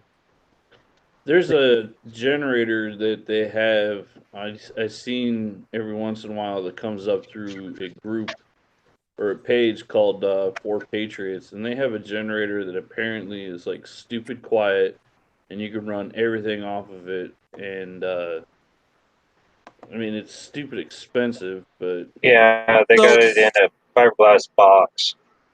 So if you're to buy a generator, what we used to do when Dad was still alive, he ran a construction company. He used generators at pops for like $250, $350, and they were like $1,200 generators, $1,500 generators back then, that they just sold stupidly cheap because not a lot of people wanted them. And he ran those. Thank God he had them during the 2008 winter, though. And then what we did to keep the snow off the generators, because they ran outside on the front porch. That was an open front porch. We ran tarps with poles up by the generator to keep all the snow off, and just kind of used rope and cordage to keep everything up. So, I mean, you know, it was kind of chaotic when I really think of it, you know. Yeah.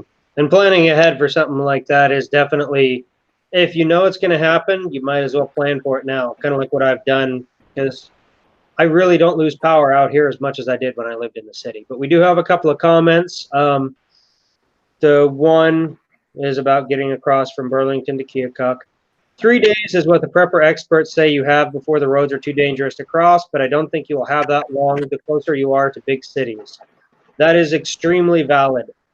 Part of my habits when I'm in cities, I try to stay away from the center lane with the barricades if at all possible. Because if something happens, if a wreck happens ahead and all that traffic stops, you're stuck up against that barricade instead of the way you can get out. I usually travel in the center lane, which is where you're supposed to travel anyway. Here's a little driver's ed, okay? The 3 lanes on the main highways you have to get on the highway, to get into the center, which is where you're supposed to drive, and then you're supposed to pass on the far side, okay? So, Yep, not many people know that the left lane is a passing lane. So you Yep. get over, you pass, you get the fuck back over. yep. God, people don't know that. So anyway, I usually stay in between those 2 lanes over here and try to stay out of the passing lane, just because if a wreck does happen way up ahead of me, it don't take much for traffic to come to a dead standstill.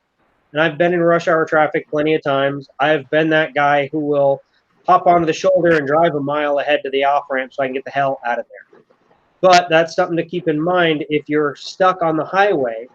If the shit does hit the fan and you're in a major city area, you need to be able to get off that highway and onto the back roads, off the off roads, off to whatever else you can. So that brings me to some maps that I have. So let me get this pulled up real quick so I can kind of show you guys some of my thought process from back when I was that guy. Back when you were a male gigolo? Mother, give me the button. Well, let me do the button. Okay. Holy vortex. I know, right? Wow, yeah, that was kind of cool. Oh, here's just an interesting thing, and I brought this up on the chat. Oh, wait, I have to do this one more time. Okay, now it should be locked to me. You fucking It dick. goes on forever. It goes on forever. Okay. You can just see a single map now, correct? Yep. Okay. So, this is a random area of West Des Moines. For those of you who know, this is actually the mall parking lot. But I took this because these neighborhoods are kind of interesting the way they are now.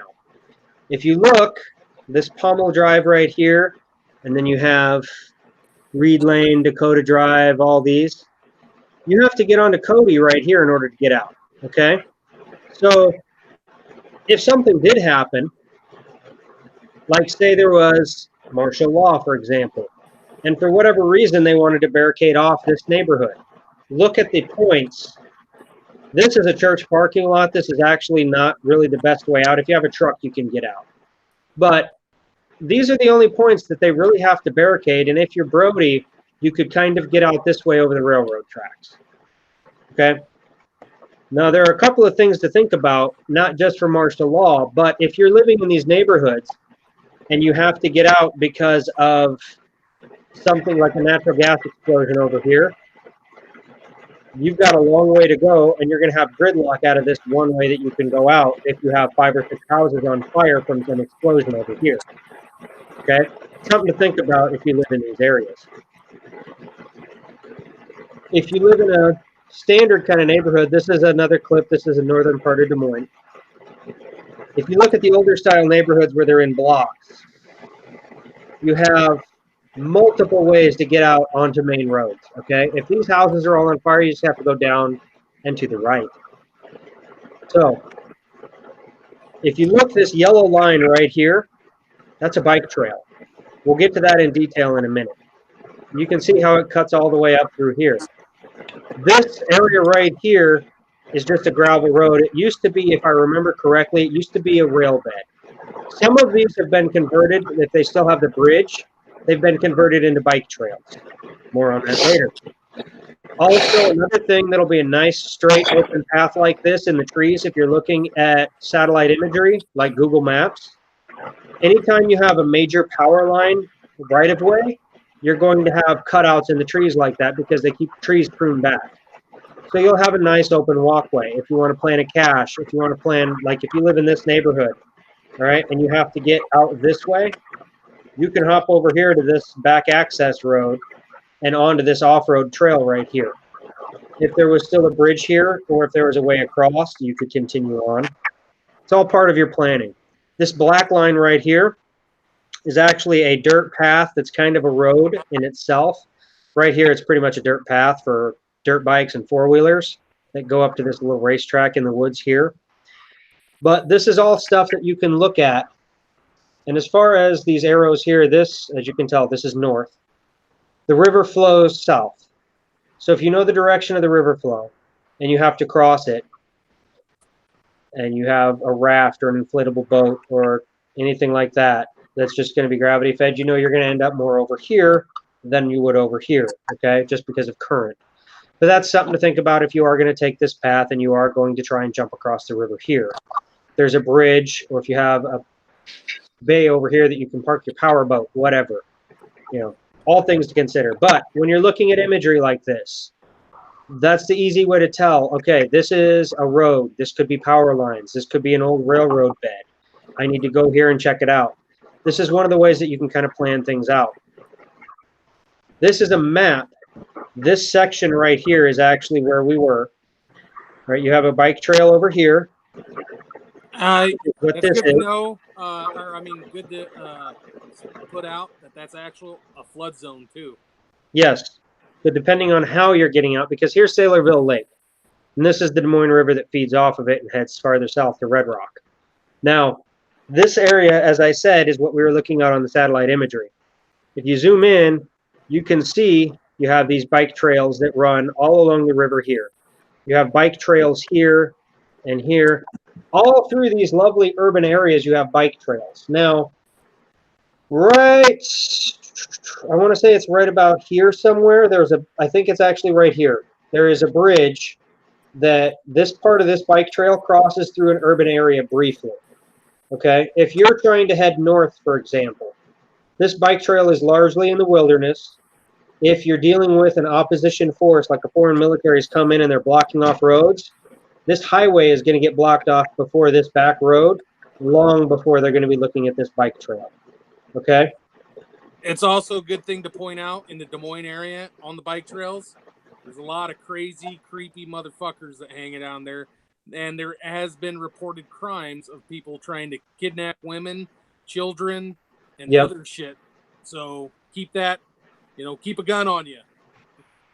Are we back to normal screens now? Yeah. Yes. Okay. Good deal. So, part of when I lived in the city, I lived near a wooded area that was near the river. And my plans were similar to the ones that I had shown. Since I was going north, I wasn't really worried about the river, but if need be, I could hop on the river and just float downstream. That would also take me to basically my emergency route. A lot of my routes relied on bike trails and things of that nature. But yes, urban areas, as I said, crime happens. Be prepared for shit like that because there are going to be people who know those areas well. Walk those areas, bike those areas, get used to them during the day. If you're feeling Brody and you're armed, do it at night. Do it on a well-lit night because, yeah, that way you can see better. Also, when bugging in, another good reason to leave the lights off. If you're only going by candlelight, you'll be able to get your night vision acclimated a lot quicker. So, if you're bugging in a Civil War situation, riot, anything like that, historical things to look at, right? You've barricaded yourself in, you're prepared for anyone trying to get in, right? If you're in a hotel, if you're in your home, if you're wherever. Usually about 2, 3, 4 in the morning, 3 specifically, everything dies off.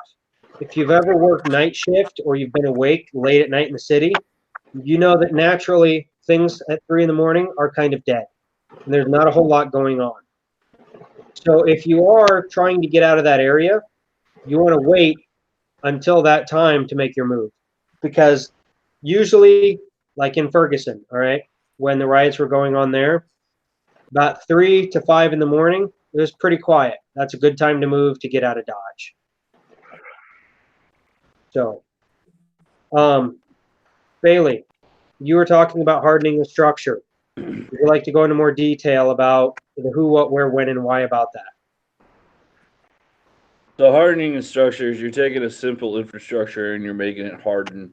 You can take your house, especially if you have like a lot of land. I know for my always plan, if I always had a bigger house that had a lot of land, uh, I've always said if you try to get on my property, you're gonna die trying because I don't want people on my property. It's my property, and I'm gonna defend it as much as possible. So, if you have time, you can put up fences. Put up a 8-foot fence, and you can put concertina wire or barbed wire on top of your fence, or you can put your fence up, put some barbed wire up top, and then if you really want to feel froggy and be an asshole, you can put electric fence in the middle of the section of that wired fence because now you have more of a conductive activity, and when they try to grab it, they're gonna get one hell of a shock. In the woods, you can take concertina or you can take barbed wire and this mean little thing you make, and it's called a tanglefoot. You take posts, you put them in the ground, and you cut them up just to where they're above the ground, just enough to where you can take the concertina wire and you run it in between the posts. You zigzag it, you put it around, and then you cover it up. Anybody that tries to come walking through, excuse me, they stumble upon that. It tangles up their feet. You're gonna hear them. Hey guys, I don't mean to interrupt. You're gonna lose me. My battery's dying, and quite frankly, I left all my chargers, my wireless chargers, out in the Jeep. So I'm probably just gonna ride this out till you lose me. So Way to be prepared. I know, right? Fucking Jeez. fail. And I was the one that was pre-gaming. And I pre-gamed with booze too. I just not chargers. Yeah, like 5 minutes you were putting on all your Gucci shit. Hey, everybody loves a guy that's got multiple Gucci Glocks. Continue, Adam.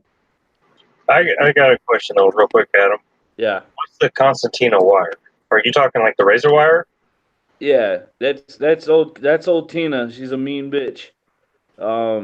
Razor wire, concertina wire, that stuff will chew you through like no tomorrow. And when I first learned about concertina wire, I was actually 6 years old, kind of screwed up. I was visiting my brother in prison, and I actually saw a guy jump the fence, get to the second round of fences that had concertina wire.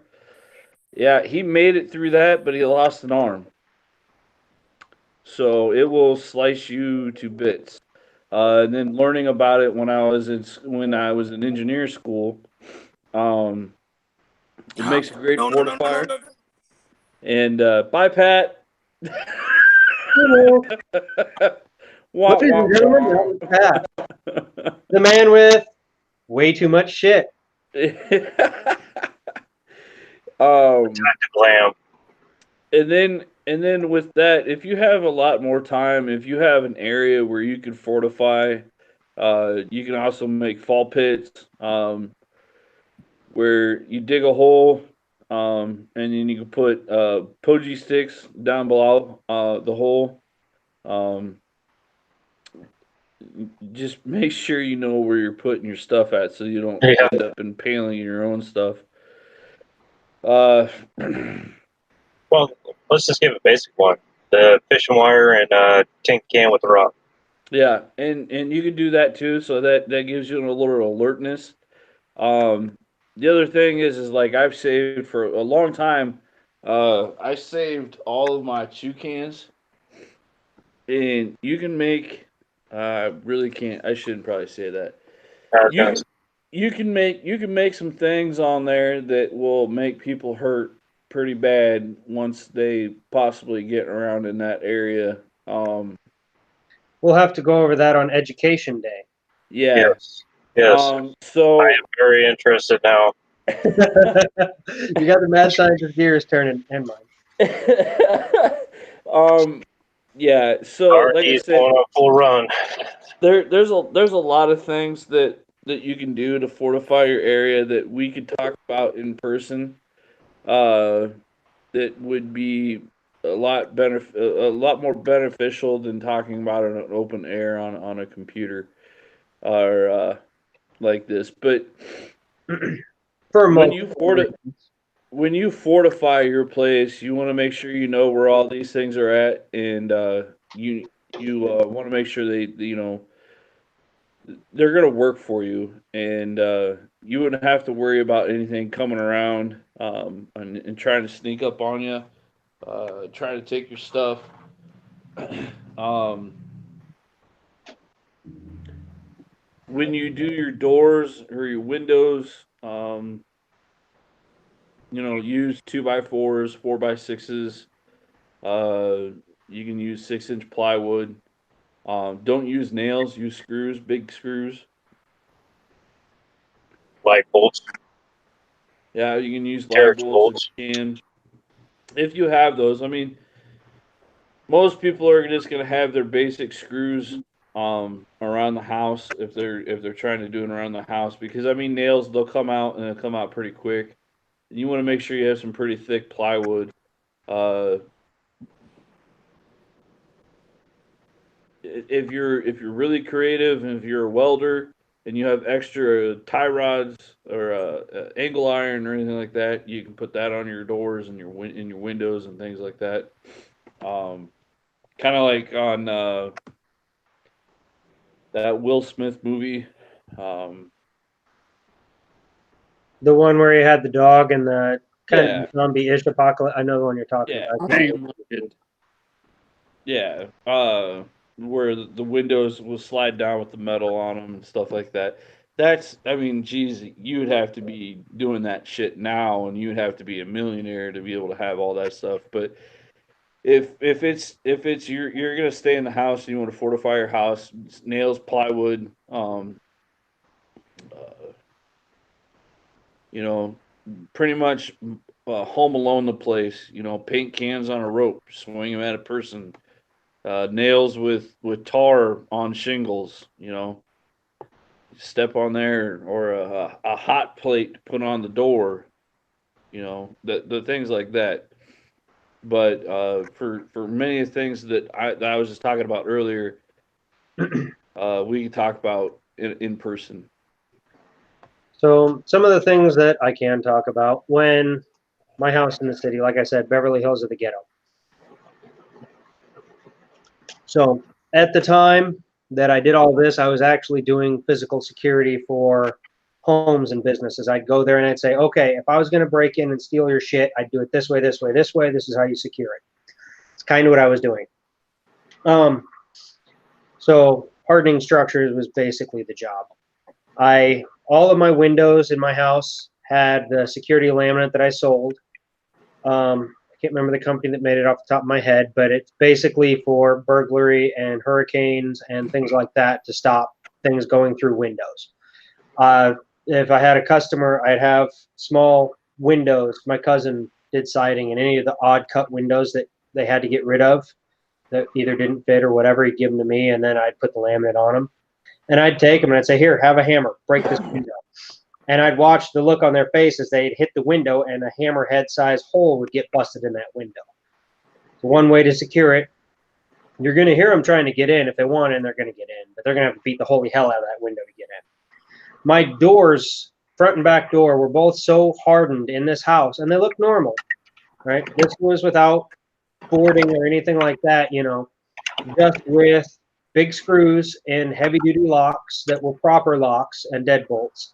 and big heavy-duty screws in the hinges that were proper hinges, and a heavy fiberglass door. It wasn't steel or it wasn't the wood door. It was actual specialty fiberglass doors. They look just like every other door, but they're hard as hell. For reasons I'm not going to get into, there was actually a cop that tried to put her foot through the door, and she was not a little petite thing. She was a big girl, and she bounced off the house 3 or 4 times before I yelled at her, "Look, I have the key. Do not kick my door anymore." She could not get in after kicking it 3 or 4 times. And I think her partner actually kicked it too, and he was a big dude. So when you're hardening the structure, it's not just for shit hit the fan. It's also for, can someone kick in my door and just mosey through my house? Those screws that I used were this long, and I guarantee you they went through door frames. If you haven't worked construction, and window frames also, are double 2x4s. So you have a 2x4 and a 2x4 sandwiched together, and then they go up to your header. And then they cut out the footboard, which I can't remember the fancy name for it, but either way, that's how framing works. So you have to get through, just consider it proper, you have to get through 4 inches of lumber. So you might as well use a screw instead of using, because they come with those little 1/2-inch screws, and that's pathetic, get rid of those. Once your door frame's set, shim inside the door frame, and if you want to get cocky like I did when I remodeled the house, use a 1x that's ripped down to that dimension.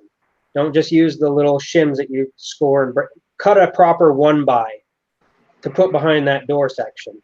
Run your big screws through it that are over 4 inches long. No one's kicking in that goddamn door, especially if you use a real heavy-duty deadbolt, not just some cheap little Walmart set, but a real heavy-duty deadbolt and a real heavy-duty door handle. No one's kicking that shit in. And that's on a Tuesday. That's not shit hit the fan when you further barricaded from inside. I'll get in your door. It'll take you some effort, and I'll be standing on the other side with my shotgun waiting. All I need is 2 IV bags and something else. Well, okay. I know where he's going. Typical people. Okay, but yeah, I know where you're going with that. So, because in the end, yeah, if someone wants in, they're getting in. I mean, I guarantee you, if you were to use a breaching round, I don't know how a breaching round would react with the fiberglass door. I'm sure it would bust the door, but you're going to have to bust both those locks if they're both locked, because they were solid as shit. If you're doing breaching with the shotgun, you're going to hit the door jambs and the door lock. You're going to hit the hinges and the door handle itself. Yeah. Yeah, but with the fiberglass, it would be a separation of the round. It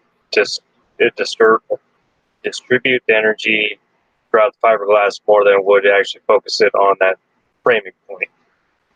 Correct? Mm-mm. Because it's the particulate is a steel-based, kind of like a filing setup. I think we need to test this, because that sounds like fun. But those doors are kind of expensive, and I got a deal. I don't want to talk about it. Well, I keep asking for equipment, and I keep getting denied on my funding. All right.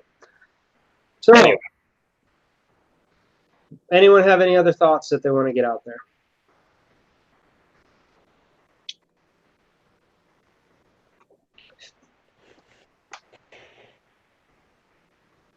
No. I honestly don't have anything myself. I mean, the fortification of a house is one thing. The fortification of a trailer is a completely different ballgame. Yeah. I mean, and apartments too. If you're living in an apartment, there's only so much you can do. Yeah. Oh, trailers are a joke. Yeah, I know. But I'm saying is for the whole scenario of what we're talking, I mean, you're dealing with a family situation inside of a trailer home or a mobile home. Depends on how you want to classify it. Can't do it.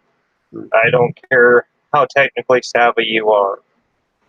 It's humanly impossible to actually fortify and secure a trailer home. Yep. I mean, if you had a crap ton of money and you wanted to live in a trailer, you could put one of them storage connexes underneath your trailer and put a little hole hatch through the bottom, and you can survive underground. But that's about that it. would be kind of cool, actually, just to do that, just like urban camouflage. Like, look, I live in a trailer court, and I have this crappy-looking trailer. Oh, look, down below is Taj Mahal. Yeah. Yeah. But the thing is most of your trailer parks it's still running ground. You can't dig into it. Well, it depends. Do you own the trailer park? Because that's something I would do if I owned the trailer park. Yeah, if you own the trailer park, that's a different story. If I own the trailer park, that's a different story. But, yeah. Or if you have, like what my cousin has down south, they just have a trailer on a big-ass acreage. So, Mm-hmm. and that's fairly common, too. I know a couple people up here that do that, so. Yeah. But, once again, situationally dependent. What are you looking at in that case? If they live out in the boonies, every one of them that I've seen, it's on an acreage. So what do you have to protect your property against? That's the main thing. Right. So we're going to go ahead and close this. This is kind of how to plan something, but it's also one of the scenarios that we did at the planning kind of education day that we had last year. So this scenario is a civil war has broken out. You're on vacation, so you don't have all of your kit and all of your stuff that's at the house. It's 4 p.m. You're on the third floor hotel room in a city of 300,000 plus people, and it has exploded into a massive civil unrest, civil war. Police have deserted the area and have just formed a containment zone, and you're smack in the middle of it. You are 6 hours from home.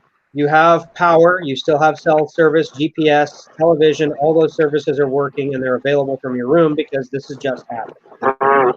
So you have outside, there's things on fire. There are people running around, yelling, screaming. Occasionally, you can hear gunshots.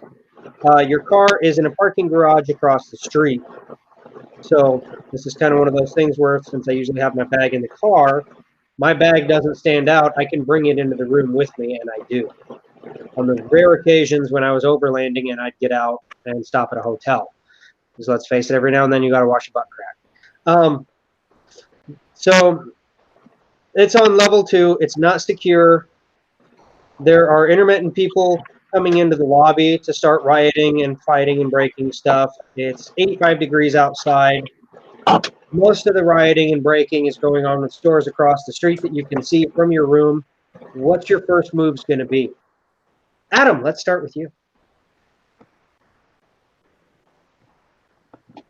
So I'm on a third floor of a hotel room. Third floor hotel. And the shit is going nuts. Mm-hmm. Full-on mass hysteria rioting going on down in the streets. It's just popped off. 4 o'clock in the afternoon.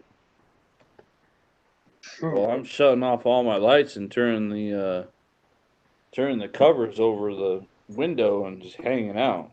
I'm gonna watch the TV if I can. If it's going on, just have it on mute, hang out and wait it out. Have the door, all the deadbolts on the door, and the gun ready. Wait it out until it times out, and then go make my move after that. Bubba. More or less what Bailey said, because that'd be the smart thing to do, and especially in a big-ass fucking city. I don't feel like getting my ass shot yet. Okay. Mike? I'm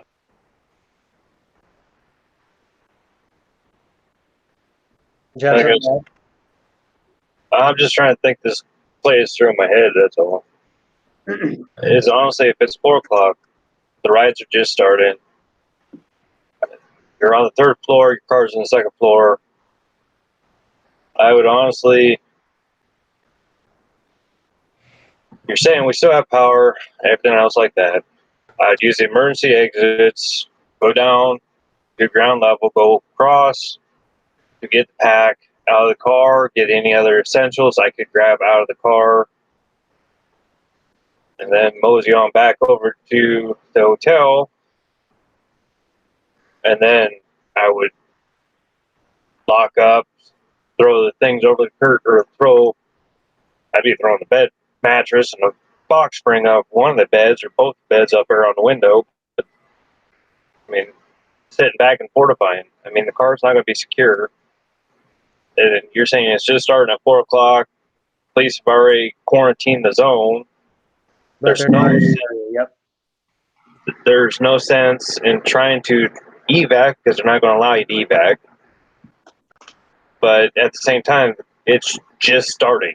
So you're just going to look like everybody else that's trying to start a riot. The only difference is you got a car key to get past the lobby and everything else.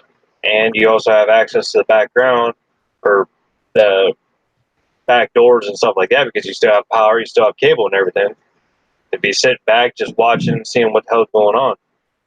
I mean, it's more along the lines of having to protect the family because it's not just you by yourself. But the only way to actually protect the family is with the equipment that is currently in the car. So I'd at some point have to make that move. It would be better to make the move at the beginning and make yourself look like everybody else. This way you don't stand out. Okay. So part of my plan, which, like I said, whenever I'm out overlanding, I would carry something. Now, this is just an example. This is a violin case. There's actually a violin in here. But if you have something like this modified for, in my case, prior to when I had the underfold AK, or if you have one of those little pistol ARs, you can put that in here. You can carry that into your room and no one's going to look twice. Oh, he's got a violin. I hope he plays good because otherwise it's going to sound like shit. It'd sound like shit if it was me. This, you've all seen. This is our medic bag that we carry to the range days. If you're walking, You're welcome, Romy. That's going to be noticeable, okay? People are going to see that. People might remember that. Someone like me, if I see someone walking into a hotel room with this, I'm going to remember that shit. I'm going to make a mental note of that. It's like, okay, room 235, probably got some good shit if something happens. Possibly an ally, possibly a foe, don't know. All right, is he one of these other group like we know of that was going to shoot motherfuckers and take their stuff? Or is he one of the other good guys like me who, hey, I could band together with him. Let's fortify this floor and figure out who else is on our team and who's going to be a liability, okay? Something to think about. As I said, my kit right here, very plain, right? I could be just another hippie fucking hiker going out. I mean, I don't wear shit like this out in public, really. This is, I'll wear it to the gym. I'll wear it to our range day, shit like that. But if I'm in Des Moines, you guys have seen me. It's rare that I will have a shirt like this on, one of the grunt styles or anything like that. I'm not going to broadcast who I am because it brings in trouble. It brings in, I am the first target for some people, and I am the, oh dear God, he can help us for others. And I don't want that. If I'm going to help you, it's going to be my option, not because you're running at me screaming for help. Another thing that I'm going to do, it's 4 in the afternoon, it's just popping off.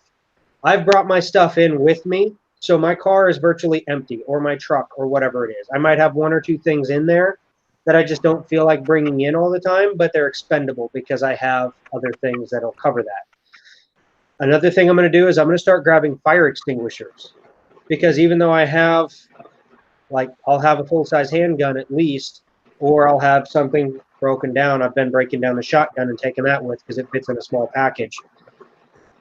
So aside from that, fire extinguishers are good for not only should the fire come and block my way out, but if you've ever seen the standard chemical fire extinguisher, that's a dry chemical like you'd have in a hotel, if someone's trying to come up the stairs, if you have a group of guys like that and you blast them in the face with that, that's going to fuck them up. You can blast them in the face with it if they're armed and then beat the hell out of them with those fire extinguishers, okay? I'm going to start grabbing weapons like that that you're not going to normally think about. And if there's a fire hose that's hooked up to the building, I'm going to have that fucker ready to go too. I'm going to be looking for anyone that I saw with a pack like that or that carries themselves in the fashion of they could be law enforcement, they could be former military, current military, something like that.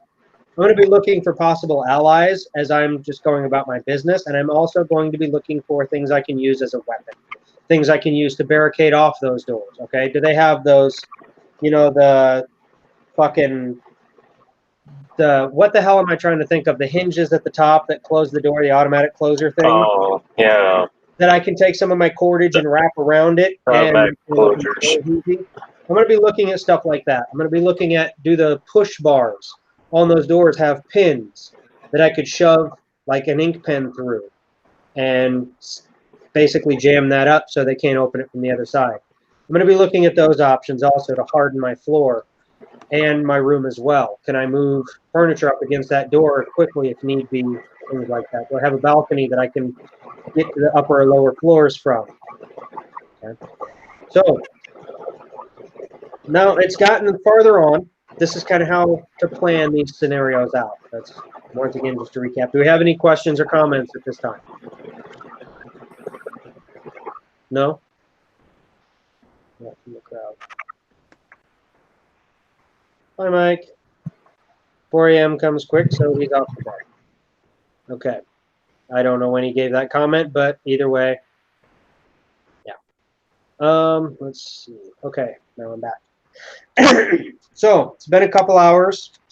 Some areas within this quarantined area without power, you found out from the news that this quarantined area is 8 square miles. And you're pretty much in the middle of it, so you have roughly 4 miles of area to transfer your body through. Okay? So that goes to your physical health. How far can you actually walk? I commonly run 6 miles, so getting out ain't gonna be too big of a problem for me. Too big of a problem for me if you don't do things like that very often. Bubba, you just recently did that gladiator with us. Gonna be kind of similar. You know you can do it, but you're gonna feel like hell afterwards. So something to think about. If you haven't pushed yourself, find out how far you can, and you can always push yourself a lot farther than you think. That is for sure. Now you've got National Guard would probably be coming in, or at least talk of the National Guard coming in to help, because I know there was talk of that with the Ferguson riots. The violence has escalated more. The streets are getting hazy from all the smoke. The lobby is trashed, and people are now kind of sporadically running down the hallways of your area or up the staircase if you've barricaded off your floor. So, what are you going to start doing now?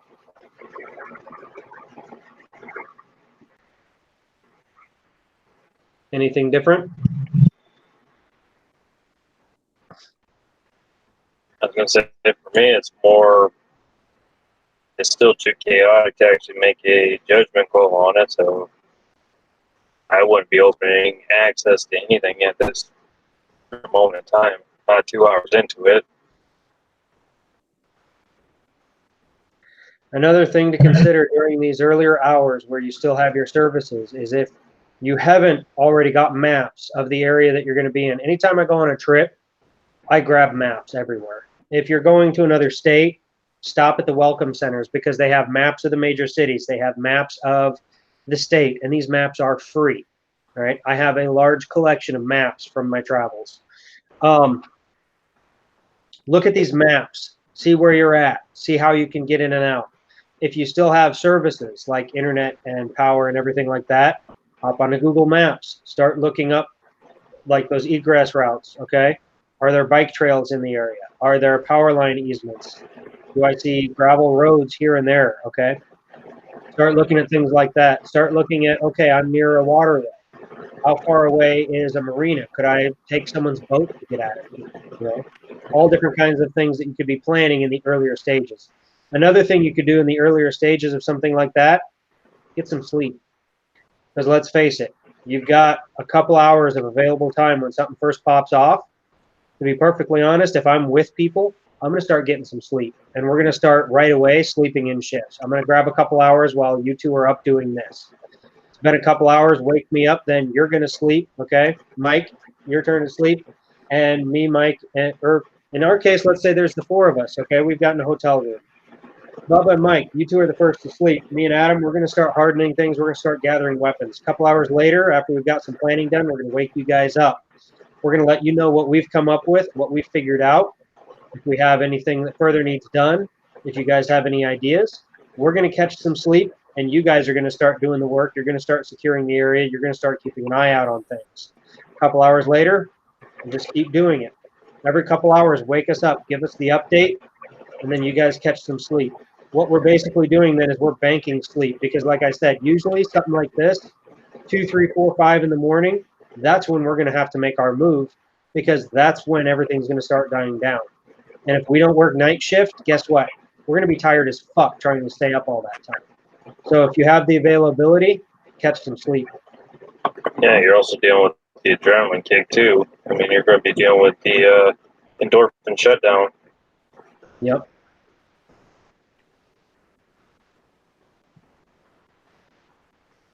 Anything to add?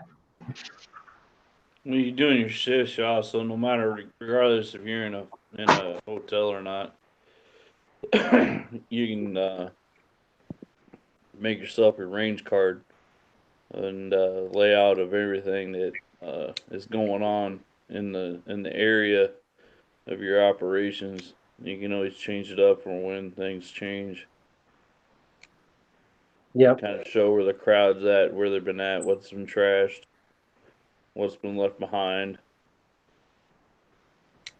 Yep, because there's a lot of different things. There's different techniques if you don't have a rangefinder, which totally understandable. You're on vacation with family, you're not going to have a rangefinder. But there's a lot of different ways that you can make a card, and you can actually take measurements if you have known length.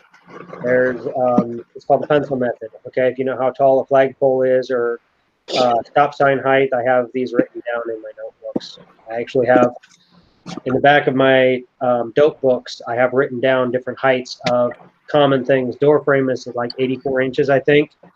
You can take that pencil. Okay, I know this is 84 inches. That translates out to however many feet, and this is that, and this is that.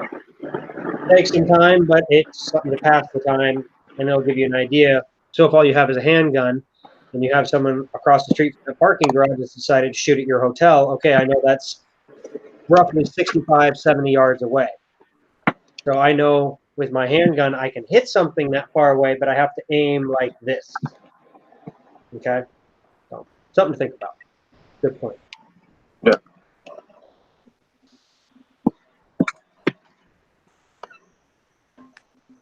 All right. Oh, she still got you outside. So nothing else to add on that. That's one way to look at. That's just an example. Like I said, we had several scenarios that we went over, but that's one way to look at. Okay, I'm going to be going on vacation, or I live in this area. What has happened historically in this kind of an area? You know, I live in a nicer neighborhood, so the rioting is not going to come to me until 2, 3, 4 days later. So what can I do ahead of time if I want to stay, if I want to go? What has happened in other countries? Because just because massive civil war hasn't happened here and this country hasn't turned into a war zone in our lifetime, doesn't mean that something like Syria can't happen next week. Okay? What's going on over there? What have people done? Bosnia is another good example. All right? There are plenty of, you can pick up a book and look at what's happened there.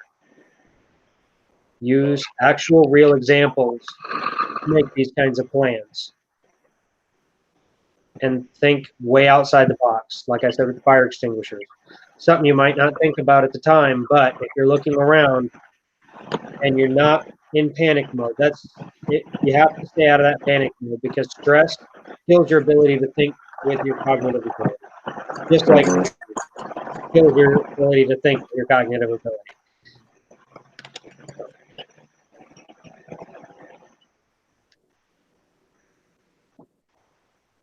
Well, if we don't have anything to add, we have one person watching now who could be one of us. Don't know.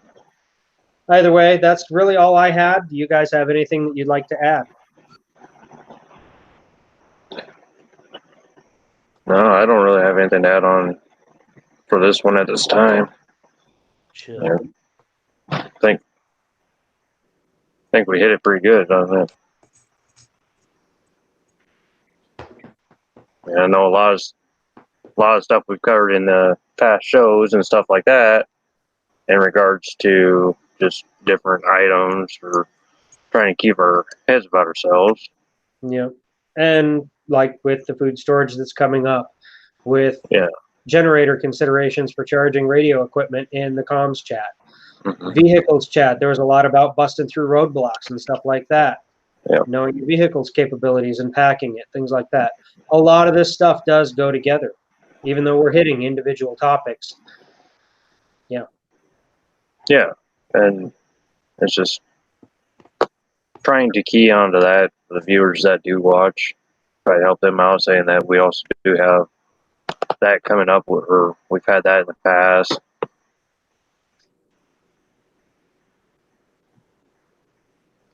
All right, well, it's been fun. So whether or not you're stuck in the house through bad weather with your roomie, or you have to run away with him, make a plan. Make it now while things are nice. Implement it. Try it out, right? If you're bugging out, don't just, okay, I've got a plan. No, try it. Wear your pack whenever you can. Wear whatever you plan to wear when you're bugging out. Test your gear. If you can, go out into the woods for a weekend. See how it works. You're not going to be the most comfortable, but it's not about comfort, it's about living to get to some place where you can be more comfortable. And that's all I have for this one. Gentlemen, I will allow you to do your goodbyes for the audience. You have to give the what's coming up next. Oh, correct. Shit. I have to consult the note. Actually, next month is Food Club. So we will be talking about how to store and maintain your food supply. What Whether was that? You're cut it's out by bug something. in or bug out. You're covered up by a sound like a Chevy hauling ass. Nope, Me? or Oh, him. I'm standing outside. I got my headset on. It was bored. Okay. Yeah, basically, like I said, it's going to be on food preps. So preservation, long-term storage, all that kind of good stuff. So, gentlemen, go ahead and say your goodbyes, and we'll close this one out.